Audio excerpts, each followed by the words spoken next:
Muito bem-vindo para mais um encontro com a palavra. Se esta é a primeira vez que você nos ouve, precisa saber que esse programa faz parte de um curso de estudo de todos os livros da Bíblia. E se você se interessa pelo que a Bíblia fala e pelo significado do que ela fala, está ouvindo o programa certo. Acompanhe conosco. Tenho certeza que sua vida será enriquecida com o que você vai ouvir. Já vimos quase todos os livros da Bíblia. Mas não se sinta deslocado se você é novato.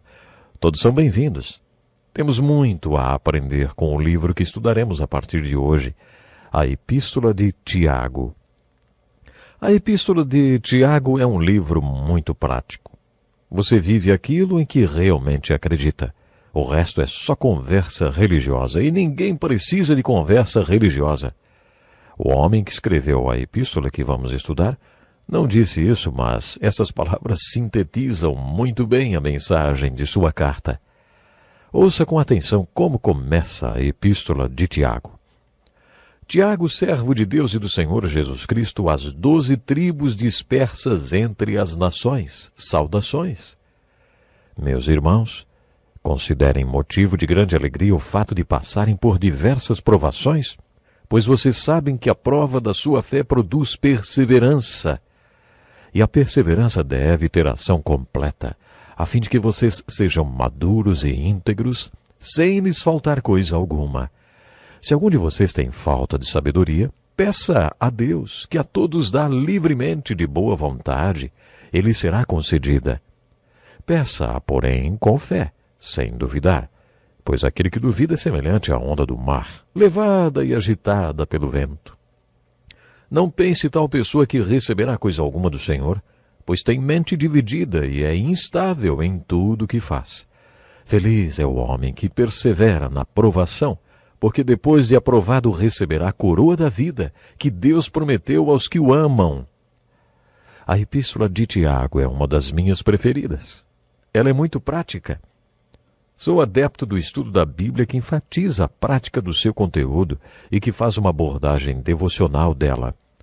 Um estudo desse tipo nos ajuda a conduzir nossa vida de forma que glorifique a Deus.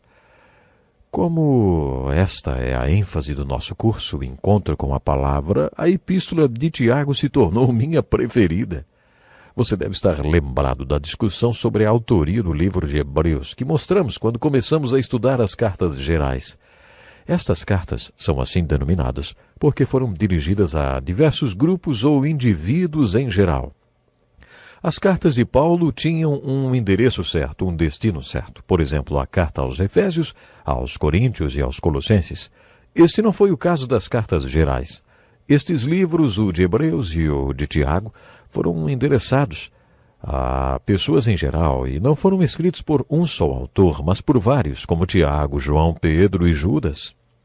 Algumas pessoas se referem à Epístola de Tiago como o livro de Provérbios do Novo Testamento. O livro de Provérbios é o livro mais prático do Velho Testamento e, por isso, para a maioria das pessoas, é o livro preferido do Velho Testamento. O livro de Provérbios é sobre sabedoria, uma sabedoria prática, aplicada à vida profissional e a todos os nossos relacionamentos. Nesse sentido, para muitas pessoas, o livro de Provérbios e o de Tiago são semelhantes. Os dois livros apresentam conceitos de sabedoria para várias situações da vida, mas sem apresentar uma continuidade entre um trecho e outro. Eles não possuem um tema básico. Outra coisa a ser observada no livro de Tiago é que ele parece um comentário que discorre sobre os ensinos de Jesus Cristo, principalmente o Sermão da Montanha. O autor desta carta, com toda certeza, estava imerso nos ensinamentos de Jesus. Podemos encontrar pelo menos 10 exemplos nos quais ensinos específicos de Jesus foram ampliados ou aplicados na carta de Tiago. Encontramos principalmente os ensinos de Jesus do Sermão do Monte, que podem ser destacados em cada conceito e versículo apresentado na Epístola de Tiago. Considere, por exemplo, um dos ensinos de Jesus do Sermão da Montanha, em Mateus capítulo 5. Se a justiça de vocês não for muito superior à dos fariseus e mestres da lei, de modo nenhum entrarão no reino dos céus. Sem dúvida alguma, esta é a ênfase da carta de Tiago, assim como também foi a de Jesus. Portanto, sejam perfeitos como perfeito é o Pai Celestial de vocês. Você pode perceber que esse versículo permeia toda a epístola de Tiago. Em toda a carta percebemos que ele está dizendo que se você crê, então você deve viver o que crê. O resto não passa de conversa religiosa, e ninguém precisa desse tipo de conversa. Esta é a ênfase da carta de Tiago e também dos ensinos de Jesus. Você vai perceber que o autor desta carta está imerso nos ensinamentos de Jesus. Muitos estudiosos acreditam que Tiago, o autor desta carta, era o meio-irmão de sangue de Jesus. Se você estiver familiarizado com os evangelhos, ou tiver acompanhado nossos estudos, você deve estar lembrando que os irmãos de sangue de Jesus não creram nele quando ele exercia o seu ministério de 3 anos. Aparentemente, Tiago, um dos seus irmãos, também não creu em Jesus enquanto ele exerceu seu ministério público. Coloque-se no lugar de Tiago e imagine o desafio que ele enfrentou. Imagine que você tivesse um irmão que sempre viveu na sua casa e um dia esse irmão se virasse para você e dissesse: "Olha, eu tenho notícias para vocês. Vocês acham que eu sou o irmão de vocês, mas na verdade eu sou mais do que isso, muito mais do que isso. Eu sou Emanuel, Deus com vocês. Eu sou o Messias, sou Deus encarnado." Qual seria a sua reação, hein? Você não acha que teria problemas em aceitar tudo isso daquele que sempre tinha sido seu irmão, com quem você dividia o quarto? Com toda certeza não foi fácil para Tiago. Tiago não acreditou em nada disso, até que viu seu irmão ressuscitado dentre os mortos. Em 1 Coríntios, capítulo 15, lemos que Jesus apareceu para os apóstolos e mais 500 irmãos de uma vez. Ele fez uma aparição especial para Pedro e para Tiago, este mesmo Tiago, seu irmão. Os estudiosos acreditam que esta aparição pós-ressurreição de Jesus para o seu irmão provocou a conversão de Tiago. É interessante observar que logo depois de sua conversão, Tiago se tornou um dos maiores líderes da Igreja do Novo Testamento. Tiago foi um dos que presidiu o Concílio de Jerusalém relatado em Atos 15. Você deve estar lembrado de que uma das razões para a realização daquele concílio foi o ministério do apóstolo Paulo. Nesse primeiro concílio da igreja, os apóstolos decidiram que os judeus poderiam manter seus costumes judaicos. Eles não precisariam desistir do judaísmo porque estavam seguindo o Messias Jesus. Ao mesmo tempo, os gentios que nunca tinham sido judeus não precisavam se tornar judeus na sua forma de adoração, nem nos costumes de alimentação, nem adotar qualquer outro costume judaico. O Tiago, que presidiu este concílio, foi este Tiago que escreveu esta epístola. Ele é o mesmo a quem o apóstolo Paulo se referiu na sua carta aos Gálatas, quando disse que foi para Jerusalém pela primeira vez e lá havia 3 homens que pareciam ser o pilar da igreja de Jerusalém: João, Pedro e Tiago, que, por sinal, nem eram um dos 12 apóstolos, mas logo se tornou um pilar da igreja no Novo Testamento. A explicação é que, antes de se converter a Cristo, Tiago era um judeu muito piedoso e devoto. Quando ele se converteu, logo começou a atuar na liderança porque já contava com grande estima dos judeus convertidos a Cristo. Este Tiago era tão piedoso antes de sua conversão que recebeu o apelido de joelhos de camelo, porque passava muito tempo orando de joelhos e por isso seus joelhos eram cheios de calos. Quanto tempo você acha que ele passava orando de joelhos para receber esse apelido, hein? Tiago foi martirizado. A tradição conta que ele foi jogado do pináculo do templo e depois espancado até a morte pelo sumo sacerdote. Quando isso aconteceu, a comunidade religiosa judaica se revoltou contra o sumo sacerdote e o tirou do cargo. Quando Tito, o imperador romano, saqueou Jerusalém completamente e a destruiu, muitos dos devotos judeus que ainda não tinham se convertido a Jesus acreditaram que este saque, no ano 70 depois de Cristo, tinha sido um julgamento de Deus sobre a cidade de Jerusalém por terem martirizado o santo homem chamado Tiago. O fato desta epístola estar no final do Novo Testamento não quer dizer que tenha sido um dos últimos livros a serem escritos. Como já mencionamos várias vezes, os livros da Bíblia não foram compilados de acordo com a ordem em que foram escritos, mas sim de acordo com seu conteúdo. Como a Epístola de Tiago é uma das cartas gerais, ela está situada no final do Novo Testamento, junto com as outras cartas desta categoria. Mas, se os livros do Novo Testamento tivessem sido organizados de acordo com a data em que foram escritos, a carta de Tiago seria a primeira da lista. Muitos estudiosos acreditam que este tenha sido o primeiro entre todos os livros do Novo Testamento a serem escritos. Em relação ao conteúdo desta carta, muitos estudiosos acreditam que Tiago estava tentando consertar qualquer distorção causada por Paulo. Eles argumentam que Paulo apareceu com um discurso muito eloquente a respeito da justificação pela fé e não pelas obras. Tiago é muito enfático no 2º capítulo de sua carta, ao afirmar que não somos justificados apenas pela fé, mas também pelas obras. Como a epístola de Tiago se encontra no final do Novo Testamento, muita gente acha que esta é a palavra final sobre a questão.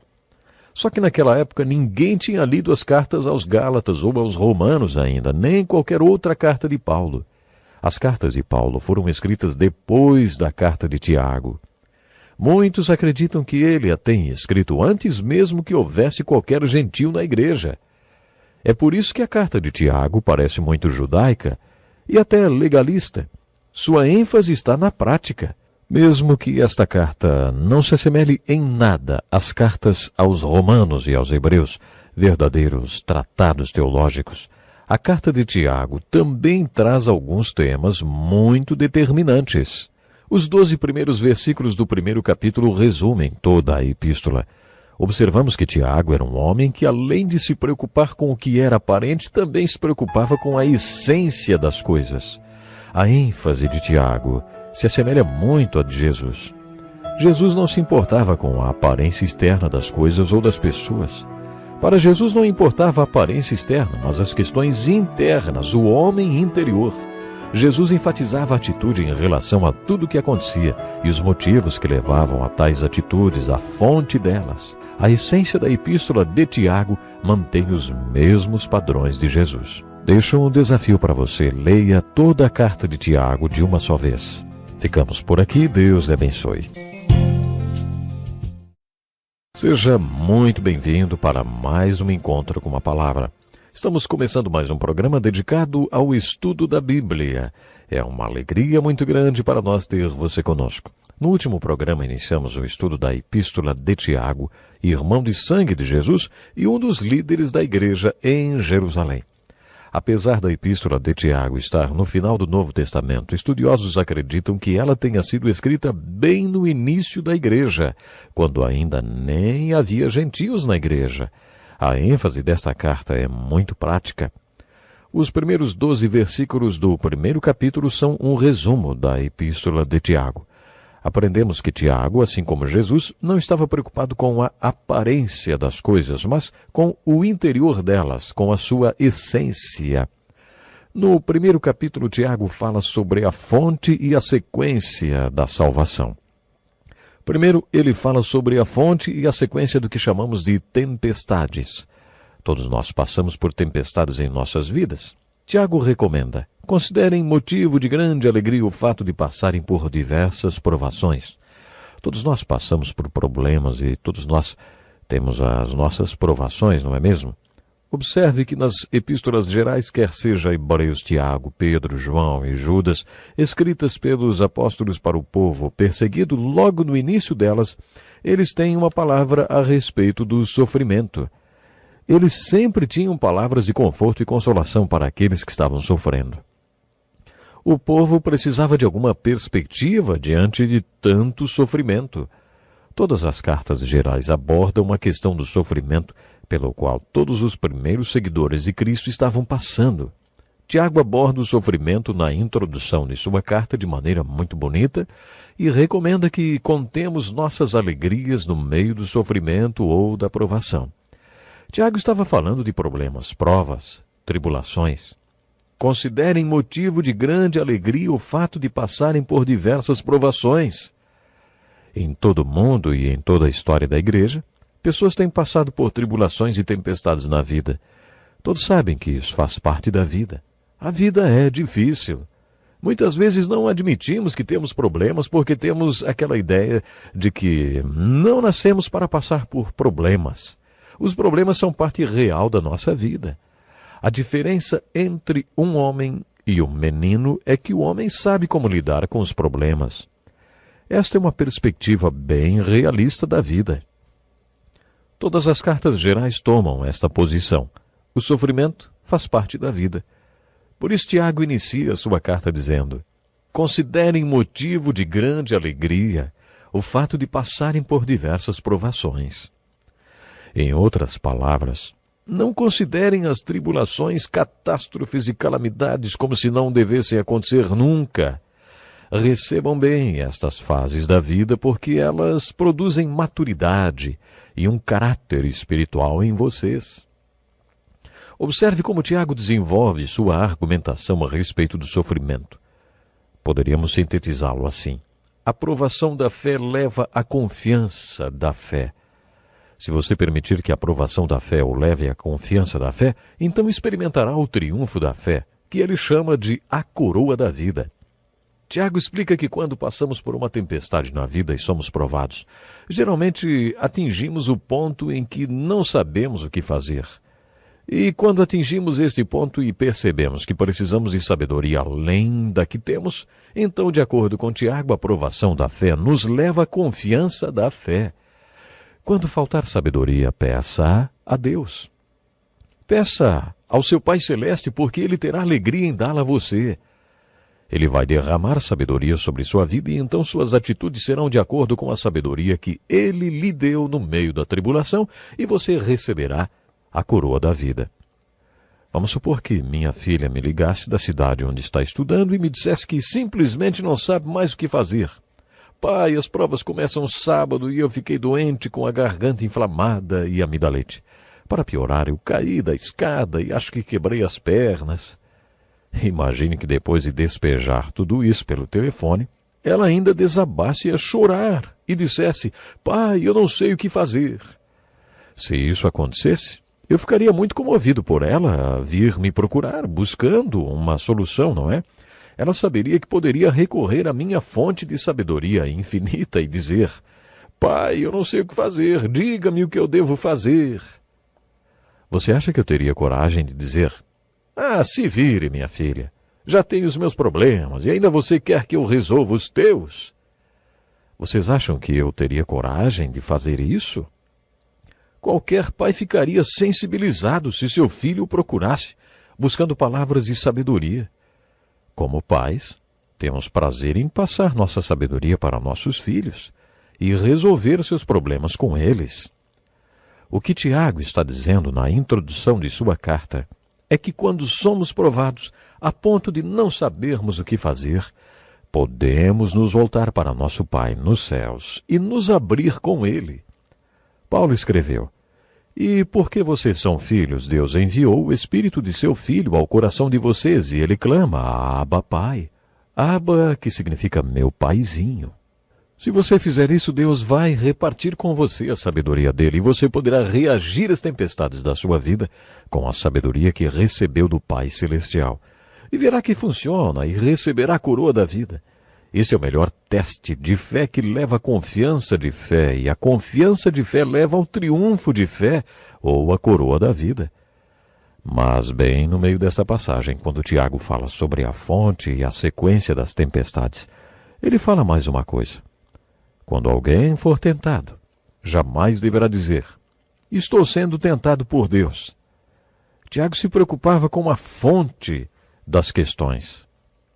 A fonte da tentação do pecado não é de Deus, e não é Deus. Tiago deixou implícito que a fonte das tempestades poderia ser Deus, pelo menos a vontade permissiva de Deus. De acordo com Tiago, Deus nos dá sabedoria para lidarmos com as tempestades. E à medida que Ele nos dá sabedoria para lidar com as tempestades, também nos dá graça para passarmos por ela e crescermos espiritualmente. Mas quando Tiago começa a falar sobre a tentação do pecado, a situação é completamente diferente. Tiago deixa bem claro que não devemos culpar Deus pelas tentações do pecado, nem mesmo o diabo. Tiago deixou um estudo sobre a fonte e os reflexos do pecado. No primeiro capítulo, ele afirma que, quando somos tentados, esta tentação não vem de Deus, porque Deus não é tentado com o mal e nem tenta o homem para que ele peque. Geralmente a pergunta que surge é: se a tentação não vem de Deus, por que na oração do Pai Nosso oramos: não nos deixe cair em tentação? Pense nisso por um segundo. Quando fazemos a oração do Pai Nosso, é como se orássemos: Senhor, guia-me, porque eu sei que se o Senhor me guiar e eu seguir sua orientação, não serei tentado. Se o Senhor dirigir os seus passos, ele não o levará ao confronto com o pecado. A filosofia bíblica sobre a tentação do pecado é sempre essa: fuja da tentação, antes que ela o seduza. Fuja! Você se lembra do texto de Paulo, de 1 Coríntios, capítulo 10, verso 13? Não sobreveio a vocês tentação que não fosse comum aos homens. Saiba então que as tentações pelas quais você passa no mundo, todo mundo passa. Mas Paulo diz: Deus é fiel, ele não permitirá que vocês sejam tentados além do que podem suportar. Mas quando forem tentados, ele mesmo lhes providenciará um escape, para que o possam suportar. Sabe qual é o escape? 1 Coríntios 10, 14. Isso responde, sim, fujam. É assim que não caímos em tentação, fugindo. Segundo as Escrituras, você é um pilar de força. No momento da tentação, você não pode ir logo dizendo: Senhor, onde está o meu escape? O Senhor disse que eu não seria tentado além das minhas forças. Não é isso que as Escrituras estão dizendo? Quando Jesus orou no jardim e pediu que os apóstolos orassem com ele, eles acabaram dormindo. E aí Jesus disse: vigiem e orem para que não caiam em tentação. No primeiro capítulo desta carta, Tiago fala sobre a fonte e a sequência da tentação do pecado. O que acontece quando alguém peca? Tiago fala também sobre as consequências do pecado e nos apresenta o que podemos chamar de a anatomia do pecado.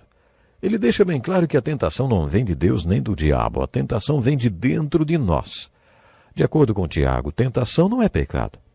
No livro de Hebreus aprendemos que nosso Senhor foi tentado em todos os pontos que nós somos e mesmo assim não pecou. Não é pecado ser tentado, mas a tentação muito frequentemente leva ao pecado. Você quer ou não quer pecar? Se você não quer pecar, então breque o pecado na fonte, na tentação, quando é apenas um olhar e ainda não se tornou uma cobiça. É como se a cobiça fosse um imã superpoderoso e a tentação um pedaço de metal. Se você realmente não quiser pecar, deve interromper o campo magnético entre a tentação e a cobiça. Você não pode impedir o primeiro olhar, mas pode recusar-se a olhar outra vez, evitando que a cobiça cresça. A seguir, a epístola de Tiago diz que sempre devemos nos lembrar que a consequência do pecado é a morte. O banquete de consequências do pecado é sempre destrutivo. Neste primeiro capítulo, Tiago também fala como a provação de fé pode nos levar à confiança de fé, que pode nos levar ao triunfo de fé. Tiago falou sobre como Deus pode nos fazer crescer em todas as nossas tribulações e provações. Tiago também falou que não existe nada de bom no pecado, mas pode ser muito edificante passar por esse processo de teste de fé que leva à confiança da fé, que leva ao triunfo da fé ou à coroa da vida. Por outro lado, não existe nada de bom no processo do pecado que leva à morte. Isso também não vem do diabo, mas de você. Temos um problema dentro de nós e precisamos resolvê-lo, mas não conseguimos. É por isso que Jesus ofereceu o dom da salvação do poder do pecado. Resumindo o primeiro capítulo, Tiago, um dos líderes da primeira geração da igreja no Novo Testamento, anuncia 3 preposições: como podemos ser provados para a vida, como podemos ser tentados para o pecado que leva à morte, e como podemos ser treinados na diferença entre as provações e das tentações. Procure por essas 3 preposições quando estudar o primeiro capítulo da epístola de Tiago. Considere o que ele falou sobre ser provado para a vida. Depois considere o que Tiago falou sobre como somos tentados para o pecado. E depois peça ao Espírito Santo que trabalhe no seu coração e lhe ensine as diferenças entre ser provado, o que leva à coroa da vida, e as tentações que levam ao banquete de consequências negativas descritas na Bíblia como morte. Que pena, o tempo já acabou. Deixo um desafio para você. Leia esta carta do começo ao fim e você vai aprender muito. Deus lhe abençoe. Até o próximo programa. Seja bem-vindo a mais um encontro com a palavra. Esta é a primeira vez que você participa do nosso programa? Estou muito feliz por contar com você neste curso que se propõe a fazer uma introdução da Bíblia através de uma abordagem geral e resumida de todos os seus livros e também buscar uma aplicação prática em cada ensinamento. Iniciamos este curso com o livro de Gênesis e já estamos chegando no último livro da Bíblia. Estamos estudando a carta de Tiago no final do Novo Testamento. Nos 2 primeiros estudos da carta de Tiago vimos o que ele tinha a dizer sobre as fontes e a sequência do pecado e da salvação. No estudo de hoje veremos o que Tiago tem a dizer sobre a fonte e a sequência da santificação. Ouça com atenção o que ele diz sobre a santificação. Quando alguém for tentado, jamais deverá dizer: estou sendo tentado por Deus. Pois Deus não pode ser tentado pelo mal e a ninguém tenta. Cada um, porém, é tentado pelo próprio mau desejo, sendo por este arrastado e seduzido. Então esse desejo, tendo concebido, dá à luz o pecado, e o pecado, após ter se consumado, gera a morte. Meus amados irmãos, não se deixem enganar. Toda boa dádiva e todo dom perfeito vem do alto, descendo do Pai das luzes, que não muda como sombras inconstantes. Por sua decisão, ele nos gerou pela palavra da verdade, a fim de sermos como que os primeiros frutos de tudo que ele criou. Existem 3 pessoas no Novo Testamento com o nome de Tiago. 2 apóstolos, o Tiago, filho de Zebedeu, e o Tiago, filho de Alfeu. E o Tiago, irmão de Jesus, irmão de sangue de Jesus, que escreveu a epístola que estamos estudando. Esse Tiago era muito prático e preocupado com a fonte das coisas. No primeiro capítulo, ele fala sobre a fonte e a sequência das tempestades e das tribulações da vida, deixando claro que todos nós passamos por problemas. Ele afirma que as tempestades podem ser boas para nós, principalmente se recebemos de Deus a sabedoria e o poder para reagirmos a elas. No primeiro capítulo, Tiago também fala sobre a fonte e a sequência da tentação e do pecado, e afirma que Deus não é a fonte do pecado nem da tentação, e que ele não tem nada a ver com as seduções que levam ao pecado. Tiago deixa bem clara a diferença entre as tribulações que nos fazem crescer espiritualmente e as tentações que nos levam ao pecado, que destrói a nossa vida espiritual.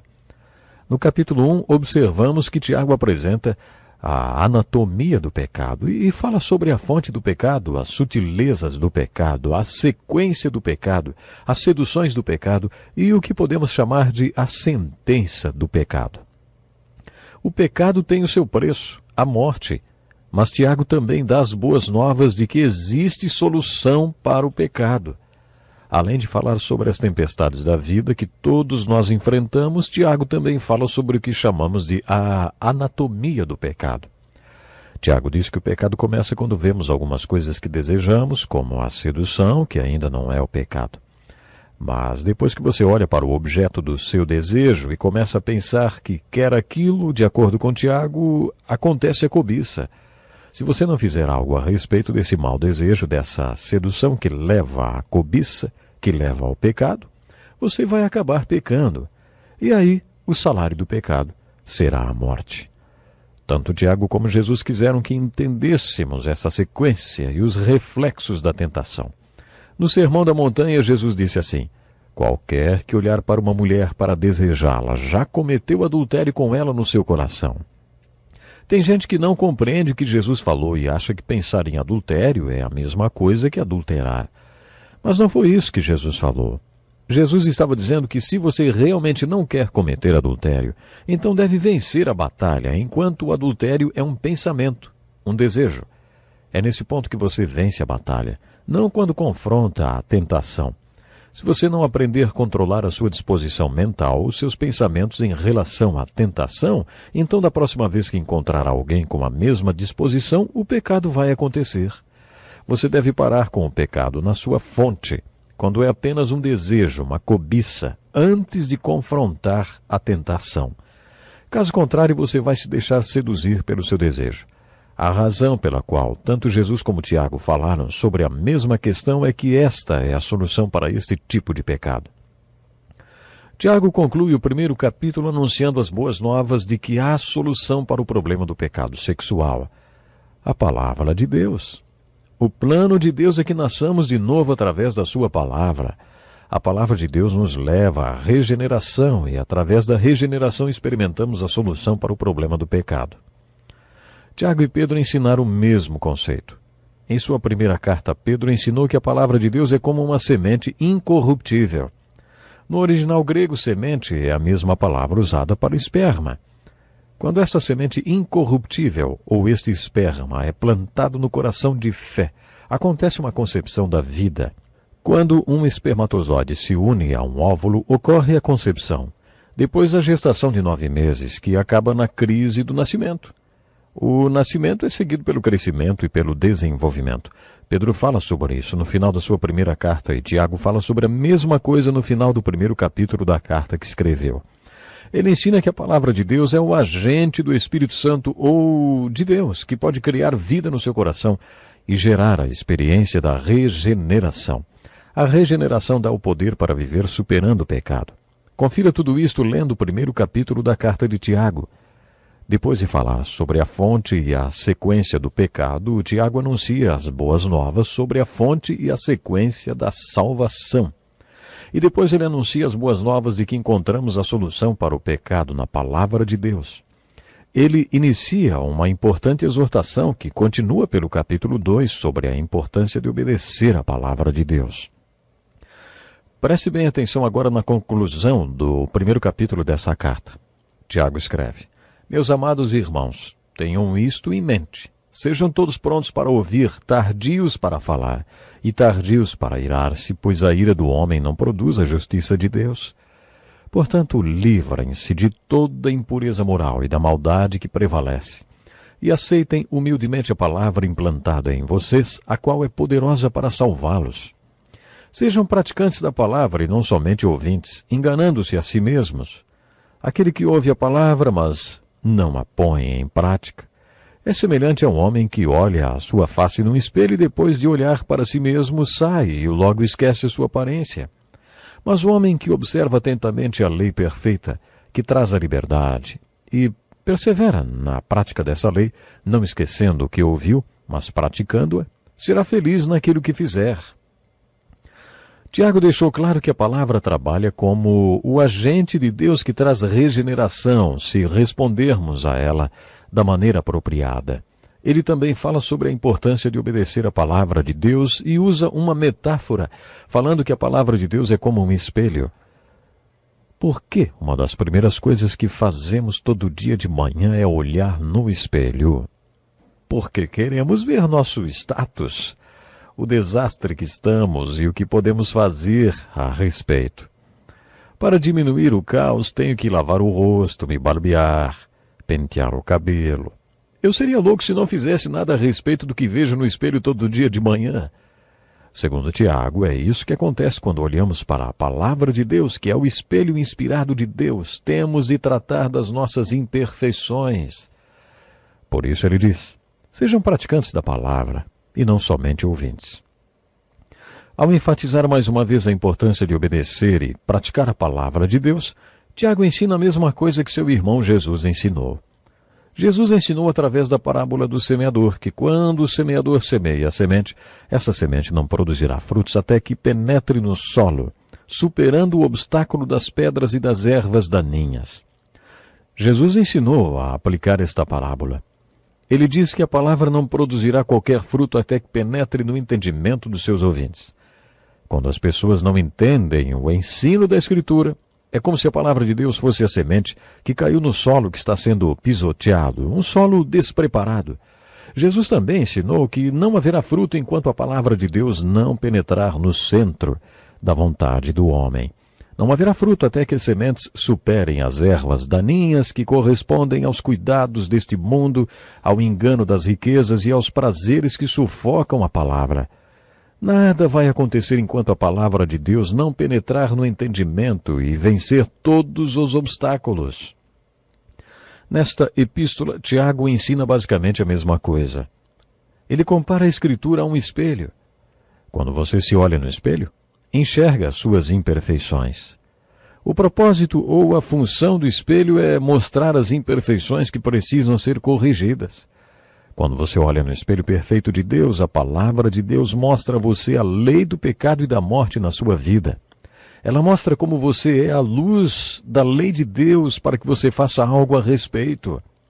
O que Tiago está nos dizendo é que se respondermos à palavra de Deus da mesma maneira que respondemos ao espelho, descobriremos que a palavra de Deus é viva. O autor de Hebreus nos diz que a palavra de Deus é rápida, viva e poderosa.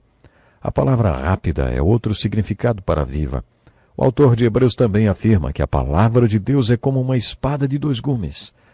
A palavra de Deus pode entrar em sua vida e separar o que é espiritual do que é carnal. A palavra de Deus pode penetrar nas profundezas do seu ser e falar ao seu coração. A palavra de Deus é o agente do Espírito Santo que pode operar o milagre da regeneração na sua vida, se você responder a ela apropriadamente. É a isto que Tiago nos exorta.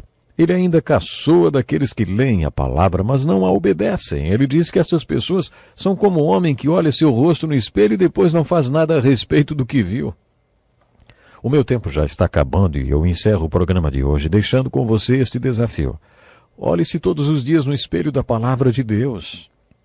O violinista primeiro afina seu instrumento e depois o toca. Nós também devemos primeiro afinar nossos instrumentos antes de tocarmos o concerto de cada dia. Quando você fizer isso, quando a palavra de Deus enfocar suas imperfeições, faça alguma coisa a respeito. Enquanto você não aplicar e não obedecer a palavra de Deus, ela não poderá ser o poder e a força que Deus quer que ela seja na sua vida. Façam tudo o que Ele lhes mandar. João capítulo 2, versículo 5. Não usufruiremos os prazeres do seu amor até que estejamos no seu altar, pois a sua alegria e favor são para aqueles que confiam nele e o obedecem. Confie e obedeça, porque não há outra maneira de ser feliz em Jesus, somente confiando e obedecendo. Até o próximo programa. É simplesmente maravilhoso poder estar chegando mais uma vez até você com o Encontro com a Palavra, um programa de estudos de toda a Bíblia. Estamos estudando a Epístola de Tiago. Nos programas anteriores, aprendemos que Tiago estava interessado na fonte, na origem das questões mais importantes da vida. Depois de falar sobre a fonte das tribulações e também sobre a fonte da tentação, Tiago dissertou sobre a aparência das coisas. Como seu irmão Jesus, Tiago também se interessava pelo que havia por trás da aparência das questões mais importantes da nossa vida. Tiago continua sua carta falando sobre a religião falsa e a verdadeira e diz que o homem que se diz religioso, mas não ajuda as viúvas nem aos órfãos na sua aflição, pertence a uma religião falsa. A situação de uma viúva e de um órfão é muito aflitiva e, infelizmente, é o que mais presenciamos nesse século.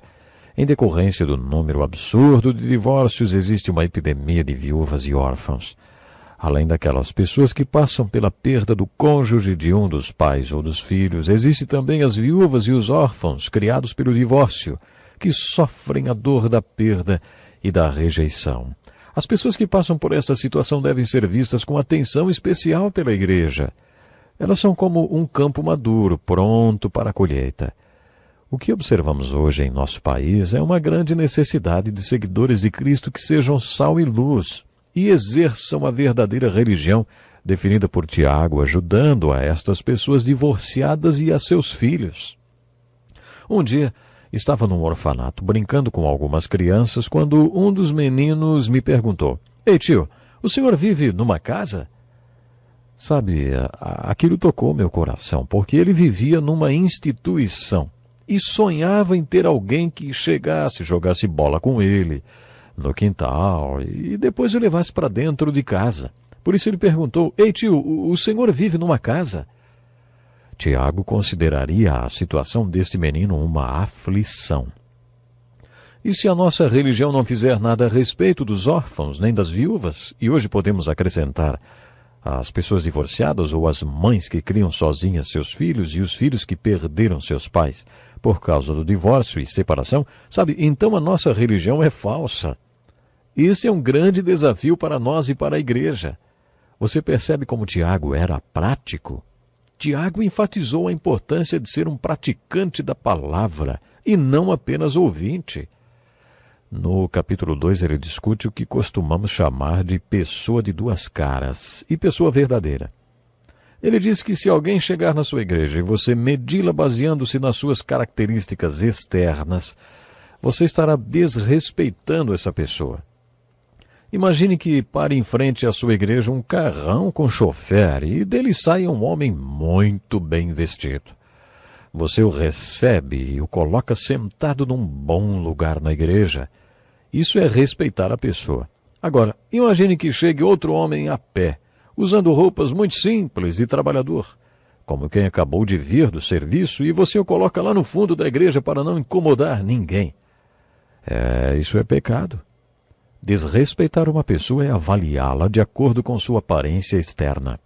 Isso é pecado porque Deus avalia as pessoas pelo que elas têm no coração. É o que lemos em 1 Samuel 16, versículo 7. O Senhor não vê como vê o homem vê a aparência, mas o Senhor vê o coração. Deus determina o valor de uma pessoa pelo seu coração. Tiago traça um perfil da igreja falsa e da verdadeira quando aborda a questão do pecado de desrespeitar as pessoas. Depois disso, Tiago aborda a questão da fé falsa e da fé verdadeira, uma das passagens mais controversas desta carta. É neste trecho do capítulo 2, versículos 14 a 26, que Tiago enfatiza que não é possível haver fé sem obras. No final deste trecho, ele apresenta sua conclusão, dizendo: caso semelhante é o de Raabe, a prostituta. Não foi ela justificada pelas obras quando acolheu os espias e os fez sair por outro caminho? Assim como o corpo sem espírito está morto, também a fé sem obras está morta. Esta é uma passagem muito controversa e muitos acreditam que ela contradiz os ensinamentos de Paulo, como já mencionei. Martim Lutero afirmou que a epístola de Tiago tinha pouca importância e que não deveria estar na Bíblia. Outras pessoas também sugeriram que a epístola de Tiago não deveria estar na Bíblia. E a razão principal disso é o capítulo 2. Eu não vejo contradição entre os ensinos de Tiago, o que Paulo escreveu e o que Jesus ensinou. Jesus concordou com Tiago quando disse: vocês os reconhecerão por seus frutos. Jesus também deixou claro que os seus discípulos são aqueles que dão frutos, porque não existe discípulo dele que não produza fruto. Tiago coincide o seu ensino com o de Jesus quando afirma que, de que adianta, meus irmãos, alguém dizer que tem fé se não tem obras? De acordo com Tiago, as obras são os frutos que crescem na árvore da fé. O que Tiago afirma é muito importante. Alguém já disse: a fé sozinha pode salvar, mas a fé que salva nunca está sozinha. Acho que esta frase resume muito bem o que Tiago está dizendo. A fé sozinha pode salvar, mas o ponto que Tiago destaca é que a fé que salva nunca estará sozinha. A fé estará sempre acompanhada pelas obras que validam e provam que a fé realmente está lá e que é autêntica. Enfim, podemos ver que os capítulos 1 e 2 da Epístola de Tiago tratam das fontes e sequências da salvação. Para apresentar essa tese, Tiago fala da fonte e sequência da tempestade. Por tempestade, Tiago se refere àqueles problemas que invadem nossa vida, os quais Deus pode transformar em bem e nos fazer crescer, se reagirmos a eles com a sabedoria e a graça que Deus nos dá. Depois disso, Tiago passa a falar sobre a fonte e a sequência do pecado. Tiago afirma que Deus não é a fonte do pecado e que não existe nada de bom no pecado. Ele acredita que você precisa entender como o pecado começa e como funciona, para que encontre uma solução para o problema do pecado. Ele apresenta esta solução: a salvação. Tiago passa a apresentar a fonte e a sequência da salvação. A fonte e a sequência da salvação envolvem a palavra de Deus, o Espírito de Deus e o novo nascimento. O Espírito Santo é o agente de Deus e a palavra de Deus é o agente do Espírito Santo. A palavra de Deus é a semente incorruptível, ou o esperma, que cria vida espiritual em nós e nos dá graça para superarmos o pecado e seus problemas. Por isso, Tiago enfatiza tanto a importância de buscar e obedecer a palavra de Deus. Quando Tiago inicia o capítulo 3, podemos dizer que ele começa a falar da fonte das forças. As forças que nos salvam e as forças que nos derrubam. Ele quer que entendamos essas duas forças. Tiago parecia estar preocupado com a fonte das forças por trás da aparência, da superfície de tudo. No capítulo 3, Tiago enfoca as fontes da disciplina. Traçando um perfil da personalidade de Tiago, observamos que ele enfatizava a disciplina espiritual que nos possibilita caminhar na fé. Neste capítulo ele fala de como devemos disciplinar nossa língua. Ele fala sobre o cavalo ou o navio que através de um controle tão pequeno tem seus rumos guiados. Da mesma forma, o homem tem sua vida controlada pela língua, um órgão tão pequeno. Tiago ainda acrescenta que a única maneira de disciplinar alguém é conseguindo disciplinar ou controlar sua língua. A sabedoria que Tiago diz que devemos pedir a Deus vem através da palavra de Deus. É através da palavra de Deus que conseguimos a mansidão da sabedoria. Tenho certeza que você se lembra quando comentamos sobre o significado da palavra mansidão. Antes de um cavalo ser domado, ele não é fraco. Ele é um animal muito forte. Quando ele fica manso, ele não deixa de ser forte, mas sua força passa a ser controlada. Por isso, quando falamos sobre a mansidão da sabedoria, estamos nos referindo à sabedoria que você recebe de Deus e aplica para obter disciplina. Em outras palavras, a nossa vida deve estar sob o controle da sabedoria de Deus, da mesma forma que um cavalo é controlado pelo seu domador. Daí Tiago passa a falar da sabedoria e sobre a fonte dela. Ele diz que há dois tipos de sabedoria. A sabedoria que se revela através da amargura, da ambição egoísta, da confusão e de toda espécie de males. De acordo com Tiago, esta não é a sabedoria que vem de Deus. Tiago se preocupava com a fonte e a origem das coisas, e por isso ele diz: esse tipo de sabedoria não vem dos céus, mas é terrena, não é espiritual, mas é demoníaca. E aí ele descreve outra sabedoria. Esta sabedoria tem outra aparência, é pura, pacífica, cheia de misericórdia e de bons frutos, imparcial e sincera. Tiago afirma que Deus é a fonte da sabedoria que vem do alto. Portanto, aprendemos com Tiago que existe dois tipos de sabedoria, a que vem do diabo e a outra que vem de Deus.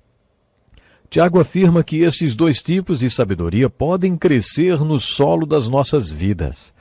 Mas a sabedoria de Deus é semeada em paz. O fruto da justiça semeia-se em paz para os pacificadores. Encontramos esta verdade não apenas nos ensinos de Tiago, mas em toda a Escritura. Como encontrar esta sabedoria do alto, manifestada pelas características descritas por Tiago? E como surge em nossa vida aquele outro tipo de sabedoria? A resposta é: nenhuma das duas vem por acidente. Cedo ou tarde, cada um vai se sentar diante do seu banquete de consequências. Tiago concorda com essa frase. Para ele, podemos plantar a semente dos dois tipos de sabedoria no jardim da nossa vida. Na verdade, é isso que fazemos o tempo todo, plantamos um tipo de sabedoria ou outro. Nesse contexto, Tiago quer que entendamos quais são as fontes das forças que controlam nosso temperamento. Ele fala, por exemplo, sobre perder a paciência e, como já vimos no primeiro capítulo, a ira do homem não produz a justiça de Deus. Devemos nos lembrar que quando perdemos a cabeça, não cumprimos a vontade de Deus nem sua obra. Tiago quer que entendamos as fontes das forças que controlam nossa vida. Talvez essas forças estejam tentando nos derrubar. Se você tem sido tentado a pecar e depois sofrer todas as consequências do pecado, saiba que este enredo não vem de Deus. Você precisa aprender a lidar com o pecado. Você precisa saber encontrar a solução para o problema do pecado. E esta solução está em Deus. Até o próximo programa. Deus lhe abençoe. Seja muito bem-vindo para mais um encontro com a palavra. É uma alegria muito grande contar com a sua participação no estudo da Bíblia. Estamos estudando a Epístola de Tiago, que logo concluiremos. Ouça como esse homem santo chamado Tiago escreveu à primeira geração da Igreja de Jesus Cristo. Adúlteros, vocês não sabem que a amizade com o mundo é inimizade com Deus? Quem quer ser amigo do mundo faz-se inimigo de Deus. Ou vocês acham que é sem razão que a Escritura diz que o Espírito que ele fez habitar em nós tem fortes ciúmes? Estas palavras de Tiago estão no capítulo 4. Já vimos que Tiago, irmão de sangue de Jesus, era um homem piedoso e muito prático. Ele se preocupava em aplicar a religião na vida diária. Sua preocupação também era a respeito da origem, a fonte de determinadas questões e não a aparência que elas tinham. Tiago falou sobre a origem, a fonte das forças que podem tanto nos salvar como nos destruir. Parece que este é um dos objetos desta carta. Tiago falou sobre a fonte e a sequência do pecado e da salvação. Depois ele falou sobre a fonte e as forças que envolvem a nossa santificação. O tema principal desta carta escrita pelo irmão de Jesus é santificação. A santificação junto com a fé que acompanha as obras foi a ênfase da sua vida e do seu ministério. Em cada um dos versículos em todos os capítulos, Tiago nos desafia a viver uma vida santa. Você tem de viver aquilo que acredita. O resto não passa de conversa religiosa e ninguém precisa de conversa religiosa. Estão lembrados? Falamos sobre isso na introdução do estudo desta carta. No final do capítulo 2, Tiago afirma que só a fé não basta. Você tem que validar a sua fé. Se suas obras não validarem a sua fé estará morta como um corpo sem espírito. A questão para Tiago é que não existe só fé. Poderíamos parafraseá-lo dizendo que só fé pode salvar, mas a fé que salva nunca está só. Na verdade, Tiago não está contradizendo outros textos do Novo Testamento que enfatizam a justificação só pela fé. As cartas de Paulo aos Romanos e aos Gálatas, por exemplo, enfatizam a justificação pela fé e mostram claramente o papel que as obras têm na salvação. Esse papel é o de validar a nossa fé, mas é a fé que nos salva. Já comentamos que Tiago escreveu esta carta muito antes de Paulo escrever suas epístolas. Por isso, Tiago não estava refutando a pregação de Paulo sobre a justificação pela fé. Você se lembra da história do Evangelho de Lucas, capítulo 7, que conta sobre um jantar que Jesus teve na casa de um fariseu? Aquele fariseu não se importou em lavar os pés de Jesus, o que naquela cultura era uma forma tradicional de dar as boas-vindas e mostrar hospitalidade ao convidado. Mas uma mulher que aparentemente tinha se convertido através do ministério de Jesus, viu que os pés de Jesus não tinham sido lavados.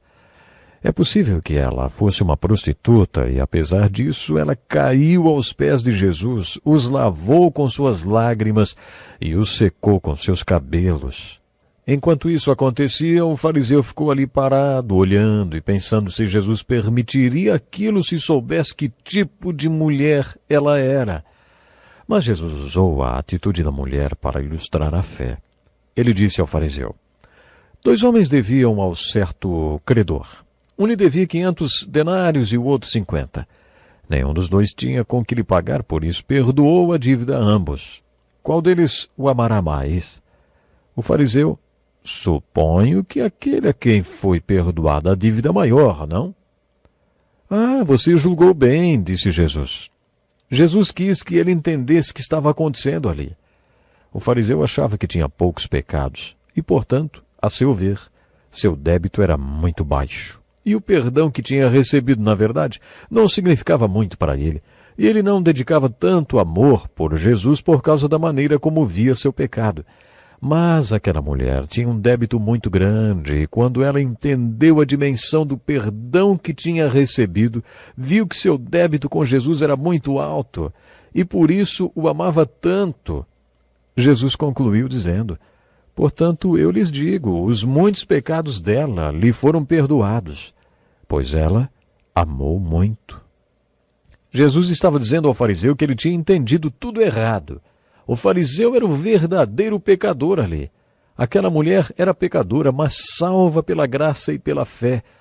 Isso fica evidente na demonstração do amor que tem por Jesus. E só para evitar que a mulher ficasse um pouco confusa pelo que ele tinha acabado de dizer, quando ela estava indo embora, Jesus se voltou para ela e disse: "Sua fé a salvou. Vá em paz." Com isso, Jesus estava dizendo à mulher: não foi porque você lavou os pés de Jesus com suas lágrimas e os secou com seus cabelos. Foi a sua fé que a salvou. Como você pode ver, a fé sozinha nos salva. Mas a fé que salva nunca está sozinha. A fé autêntica será sempre demonstrada e validada pelas obras que comprovam sua autenticidade. Uma vez ouvi a história de um homem que foi atirado. Ele levou um tiro quando os japoneses invadiram as ilhas Filipinas durante a Segunda Guerra. Ele era o diretor de uma pequena escola administrada por missionários. Quando as tropas japonesas chegaram na porta da escola, os alunos, junto com os professores, estavam no meio de um culto. Um oficial japonês colocou a arma no estômago daquele homem e ali, na frente de todo mundo, exigiu que ele retirasse as bandeiras americana e cristã e que pisasse e cuspisse nelas. O diretor estava tão assustado que não conseguia nem falar. Ele apenas fez que não, com a cabeça. O oficial japonês repetiu a ordem e, como o homem se recusou outra vez, atirou nele, no estômago. Miraculosamente aquele homem sobreviveu, mas viveu num campo de concentração até o final da guerra. Depois que a guerra acabou, esse homem foi entrevistado. Perguntaram a ele o que passou por sua cabeça quando o oficial japonês o ameaçou com a arma e exigiu que ele pisasse e cuspisse nas bandeiras. O filipino respondeu: todo homem passa por um momento na vida em que tem que demonstrar pelas suas ações no que realmente ele acredita. Aquela foi a minha vez de fazer isso. Aquela foi a minha vez de mostrar no que eu acredito. Sabe, esta é a essência da mensagem da Epístola de Tiago. A diferença é que, segundo Tiago, o momento de demonstrar com nossas atitudes no que realmente cremos não acontece apenas uma vez na vida. Você tem a oportunidade de fazê-lo todos os dias. Você está constantemente demonstrando através das suas ações em que acredita. E se você não validar sua fé, então ela é morta. Tiago conclui o capítulo 2 com as seguintes palavras: assim como o corpo sem o espírito está morto, também a fé sem obras é morta. De acordo com Tiago, um corpo sem espírito, que em grego é a mesma palavra que respiração, está morto. Quando a respiração para, o corpo morre. Da mesma forma, quando não há obra, a sua fé é morta. Tiago deixou bem claro que não existe fé sem obras, porque não existe fé morta. Se sua fé é realmente fé, ela só pode estar viva. As obras são parte vital de uma fé viva, assim como a respiração é parte vital de um corpo vivo. Tiago falou sobre as fontes e as sequências do pecado e da salvação, e depois passou a falar sobre as fontes e as forças que envolvem a nossa santificação. A santificação é importante porque é a solução para o pecado que exigiu salvação. A santificação era um tema muito importante para Tiago, e ele escreveu sobre isso nos capítulos 3 e 4. Preste atenção nesse trecho do capítulo 4. Deus se opõe aos orgulhosos, mas concede graça aos humildes. Portanto, submetam-se a Deus, resistam ao diabo, e ele fugirá de vocês. Aproximem-se de Deus, e ele se aproximará de vocês. Pecadores, limpem as mãos, e vocês que têm a mente dividida, purifiquem o coração. Entristeçam-se, lamentem-se e chorem. Troquem o riso por lamento e a alegria por tristeza. Humilhem-se diante do Senhor e Ele os exaltará. Irmãos, não falem mal uns dos outros. Quem fala contra o seu irmão não julga o seu irmão, fala contra a lei e a julga. Quando você julga a lei, não a está cumprindo, mas está se colocando como juiz. Há apenas um legislador e juiz, aquele que pode salvar e destruir. Mas quem é você para julgar o seu próximo? Este trecho da carta de Tiago é repleto de aplicações para a nossa vida. Observe como ele nos fala, para nos submetermos a Deus. Se você quiser entender a chave para a santificação, que é a solução para sequências e seduções sutis do pecado, submeta-se a Deus. A submissão a Deus é a sua defesa espiritual. A seguir, Tiago descreveu sua estratégia de defesa espiritual. Ele diz: resistam ao diabo e ele fugirá de vocês. Aproximem-se de Deus e ele se aproximará de vocês. Tem um peso de papel feito de pedra que traz escrito de um lado assim: se você não está tão perto de Deus como deveria estar. E aí, quando viramos a pedra de cabeça para baixo, lemos a pergunta: quem foi que saiu do lugar? Deus não saiu do lugar. Você saiu. Se foi isso que aconteceu com você, então aproxime-se de Deus e ele se aproximará de você. Com este ensinamento, Tiago está mais uma vez concordando com o ensino de seu irmão Jesus. Jesus ensinou a parábola do filho pródigo que ilustra Deus e o amor dele através da figura do pai correndo ao encontro do filho. Enquanto o filho estava em outro país, o pai deixou que o filho experimentasse as terríveis consequências das suas escolhas pecaminosas. Mas depois que o filho tomou o primeiro passo em direção à casa de seu pai, o velho homem, correndo em direção ao jovem, o recebeu como filho. Essa história ilustra o amor de Deus. Era humilhante para aquele pai sair correndo daquele jeito, imaginem. Mas foi assim que Jesus ilustrou o amor de Deus por um pródigo, quando ele resolve voltar para o seu pai.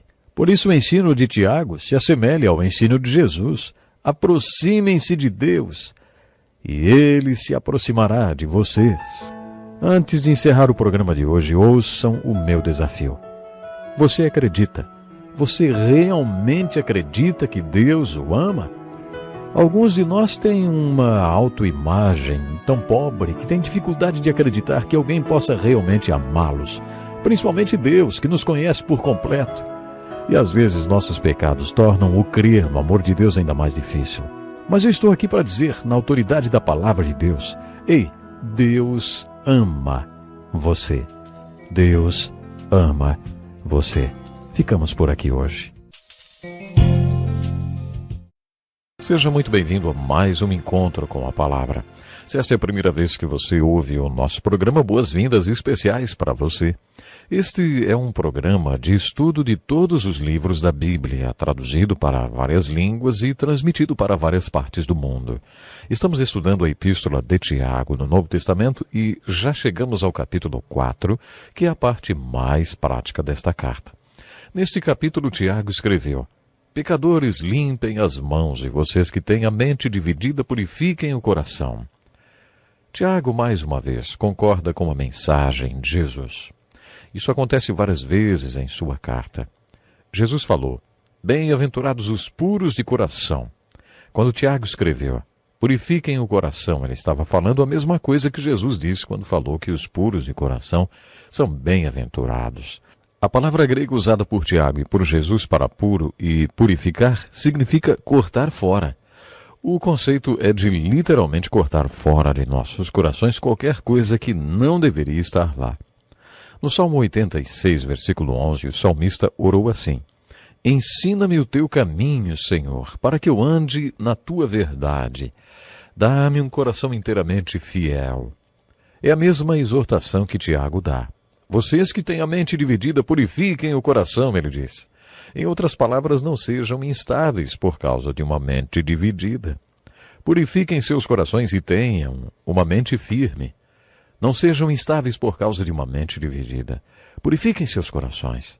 Tal pessoa tem a mente dividida e é instável em tudo que faz. Humilhem-se diante do Senhor e Ele os exaltará. No final do capítulo, lemos assim: ouçam agora vocês que dizem: hoje ou amanhã iremos para esta ou aquela cidade. Passaremos um ano ali, faremos negócios e ganharemos dinheiro. Como você sabe o que vai acontecer amanhã? Afinal de contas, do que consiste sua vida? Ela é como fumaça que com o sopro passa. Então tudo que você diz deveria ser precedido de: se Deus quiser, estaremos vivos e faremos isso ou aquilo. Não podemos ser orgulhosos e planejar nosso futuro com tanta confiança. Esse tipo de orgulho é errado. Tenho certeza que você concorda comigo. Deixe-me apenas lembrá-lo que quem sabe que deve fazer o bem e não o faz, comete pecado. Tiago, Pedro e João eram muito pé no chão, muito práticos, vamos dizer. Você se lembra como foi o encontro de alguns apóstolos com Jesus relatado no primeiro capítulo do Evangelho de João? Eles eram discípulos de João Batista, que lhes dissera que deveriam seguir a Jesus. E eles fizeram exatamente isso. Jesus ia passando e eles o seguiram. Foi então que Jesus se virou e perguntou: "O que vocês querem?" Eles responderam com outra pergunta: "Rabi, onde estás hospedado?"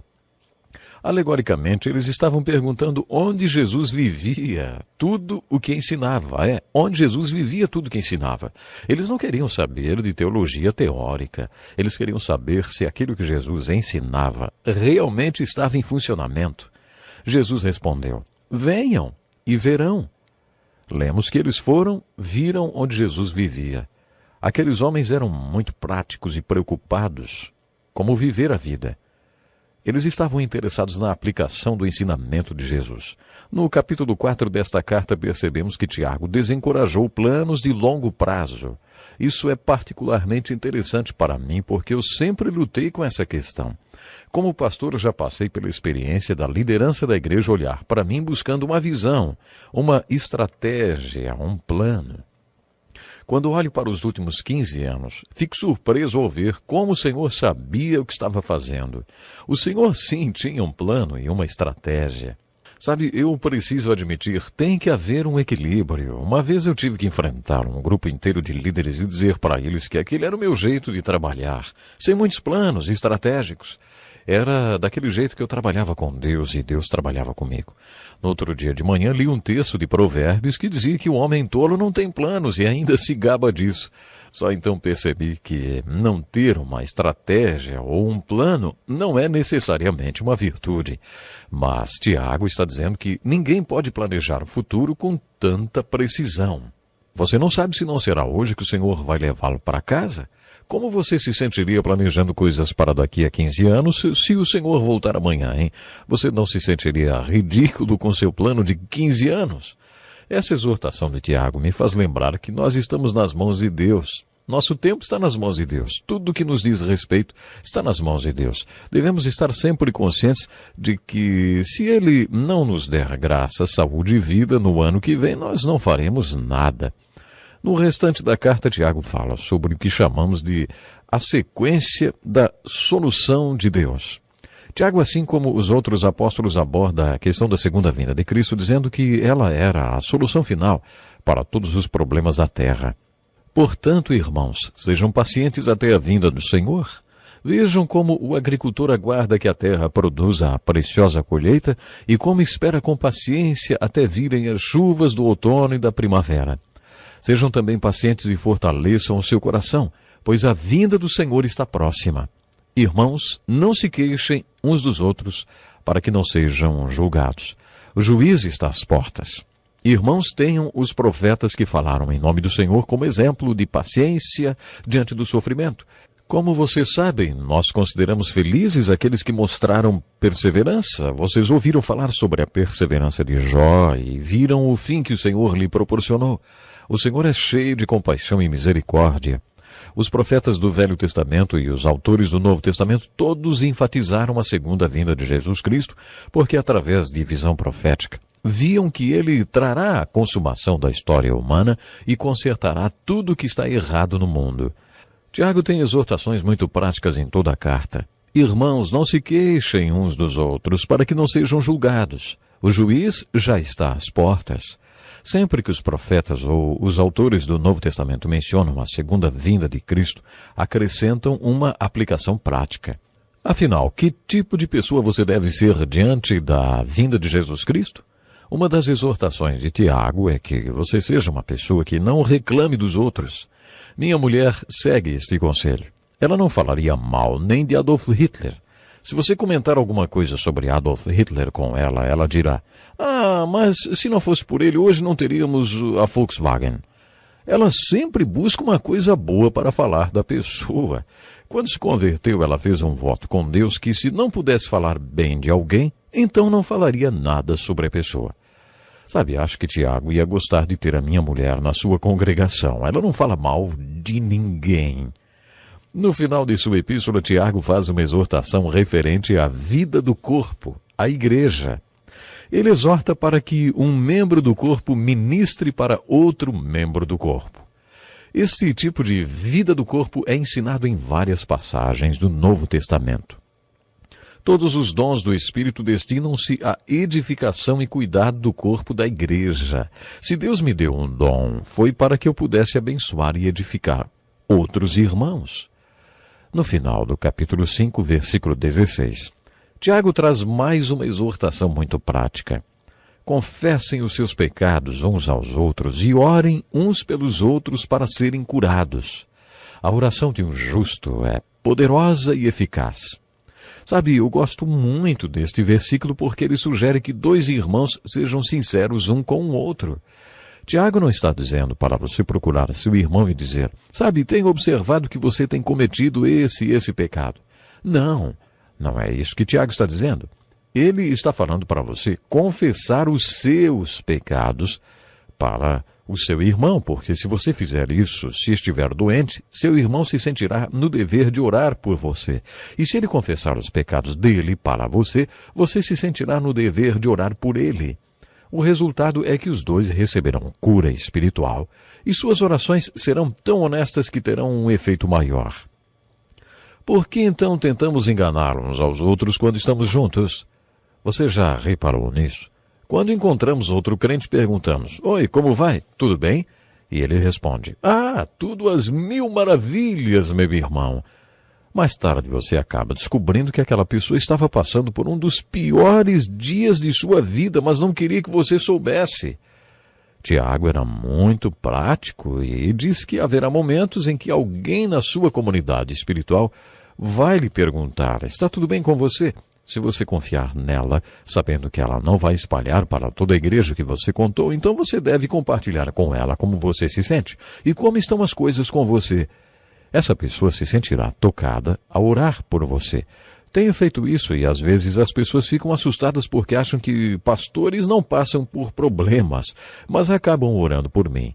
E isso é o que vale. Tiago está nos exortando a tirarmos nossas máscaras. Não precisamos tentar parecer uma coisa que realmente não somos. No último capítulo, Tiago falou sobre cura e que ela deve acontecer enquanto o corpo de Cristo está reunido. Isso precisa ser dito nas igrejas em alto e bom som. Eu creio na cura pela fé. Creio que Deus cura. Mas preste bem atenção no que vou falar. Eu não acho que Deus cure sempre, mas creio que Ele sempre pode curar e que realmente cura. Em que circunstâncias Deus cura?